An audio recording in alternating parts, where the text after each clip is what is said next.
Господин Ерембер, имав можност да ги читам вашите книги во Лотарингија, Баренцовата шапка, Немирни денови во Либија. Во Лотарингија има и на македонски, еве сега кај нас е издадено билингвалното издание на Скршнување. Она што е мој впечаток како читател е дека ја сакате поезијата во проза, стилот ви останува ист, ги сакате виното и природата, но се менуваат ли нештата кога пишувате за различна земја? Овој пат имаме македонски хроники пред нас, колку пределот за кој пишувате и контекстот за пишувате ви го диктираат стилот и начинот на изразување. Merci beaucoup pour cette question très intéressante. C'est un livre de voyage. On voyage beaucoup en Macédoine du Nord. On me voit dans les yeux du Pélistère, on me voit à Ohrid, on me voit discuter avec un boucher à Kruševo. Donc les paysages et les rencontres sont essentiellement la matière de mon livre. Et j'ai l'habitude, en tant que diplomate, je change de pays tous les 3 ou 4 ans, et j'ai l'habitude, quand j'arrive dans un pays, pour mieux le connaître, je me pose la question sur quoi je vais écrire. Et là, c'était évident que je devais écrire sur les paysages exceptionnels de Macédoine du Nord. Колку од нештата што ги пишувате се фикција и стварност? Колку, да речеме, каков е соодносот во вашето пишување? Il y a un rapport très étroit entre la fiction et la réalité. La fiction est une lecture de la réalité. Tout ce que je dis dans ce livre est vrai, mais le fait de mettre l'écriture, c'est donner de la fiction à la réalité. Во книгата имате и портрети на славни автори и писатели, колку од нив се за вас вистински битни, да речем. Effectivement, il y a quelques portraits de gens célèbres, d'auteurs célèbres. Il y a Flaubert, il y a aussi Winston Churchill, qui était un homme politique, mais aussi un écrivain. Vous savez, ce livre, je l'ai écrit avec le plaisir, c'est 100% de plaisir, donc j'ai évidemment choisi de faire le portrait de gens que j'aimais beaucoup et qui ont été importants dans la construction de ma culture littéraire. Parmi les portraits, qui est un art que j'aime bien, dans le portrait il faut en 30 ou 40 lignes que l'on voit le personnage, et je fais aussi le portrait d'un peintre macédonien qui est vivant et très célèbre.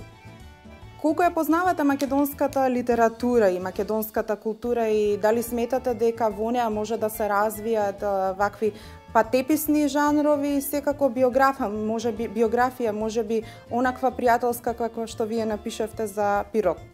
Alors, je connais pas beaucoup d'auteurs macédoniens, mais à la faculté de philologie de l'université Saint-Cyril-et-Méthode, on m'a gentiment offert un recueil de poèmes macédoniens qui ont été traduits en français, et je les ai lus avec beaucoup d'intérêt et de joie.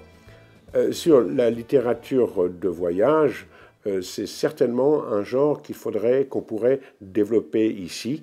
Il y a le grand auteur de voyage francophone suisse, Nicolas Bouvier, qui est venu ici en Macédoine du Nord, qui s'est arrêté à Prilep pendant plusieurs jours, et il a montré qu'il y avait dans ce pays le terrain favorable au développement de la littérature de voyage.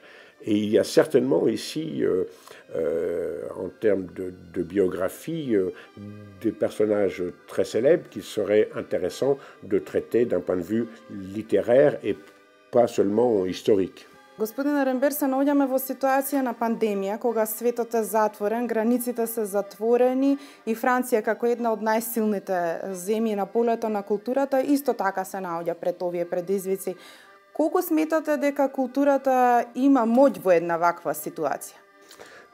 Effectivement, avec cette situation de coronavirus et d'épidémie, le temps s'est un peu arrêté, le temps s'est figé, et c'était un moment très difficile pour les gens de la culture et du spectacle, parce qu'il ne peut pas y avoir de culture sans spectateurs, comme il ne peut pas y avoir de sport non plus, sans des spectateurs qui sont là pour encourager. Il y a un dialogue entre les artistes et ceux qui les regardent. Donc c'était une période très difficile et puis pour beaucoup aussi c'était une période financière très difficile.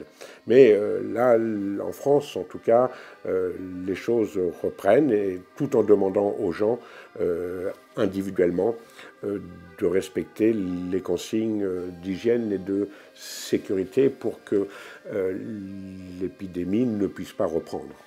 Како вистински влюбеник во книгата, како писател и човек кој што патува и е во постојан контакт со луѓето, вие верувате на некој начин и во терапетското дејство на книгата, во книгата како алатка за социализација и ресоциализација на луѓето?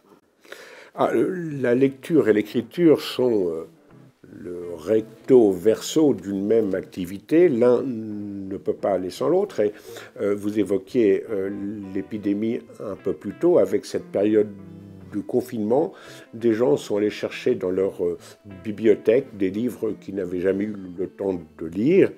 Et il est certain que la lecture aide à se réconcilier avec la réalité et on peut dire la même chose de l'écriture. И на крајот, зошто се одлучивте скршнување или литература да биде билингвално издание? Ah oui, alors ça c'était un choix qui a été fait avec la maison d'édition TRI. Vous savez qu'il existe des sections bilingues ici en Macédoine du Nord où les élèves au niveau du lycée apprennent l'histoire-géographie ou les mathématiques en français. Et c'était une façon de les saluer, de leur rendre hommage, de faire cette édition bilingue. La Macédoine du Nord est membre à part entière de la francophonie et c'est une façon de lui rendre hommage. Et puis si je l'avais fait uniquement en macédonien, ça ne donnait pas la possibilité à des Français de France de le lire. Là, s'il y a des gens qui viennent en voyage dans ce pays, ils peuvent, pour préparer leur voyage, lire les quelques articles que j'ai faits sur différentes régions de ce pays.